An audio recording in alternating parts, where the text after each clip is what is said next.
la creación por parte del Gobierno de una comisión de 14 expertos en energía, que son los que van a escribir la hoja de ruta de la transición energética, los que están ahora mismo en ese informe. Se elaborará después la ley de cambio climático y transición energética.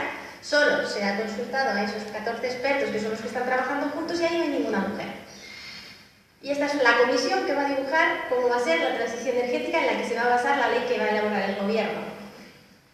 Es decir, y esta comisión, ¿quién la ha elegido? Gobierno, partidos de la oposición y los dos principales sindicatos. ¿Qué tenemos ahí? Ninguno de ellos, por un lado, ha elegido una mujer, como si no hubiera expertas en energía. No hay nadie que dé la visión de derecho humano a la energía, no hay nadie que esté reivindicando darle la vuelta al paradigma energético de arriba abajo para que nuestro modelo energético se base realmente en las necesidades y no en el lucro. Y vemos que también se ha legitimado, aunque haya habido partidos que se han quejado de esta selección, de estos 14 expertos, resulta que participan igualmente. Entonces, ese punto de inflexión de todas las mujeres que estamos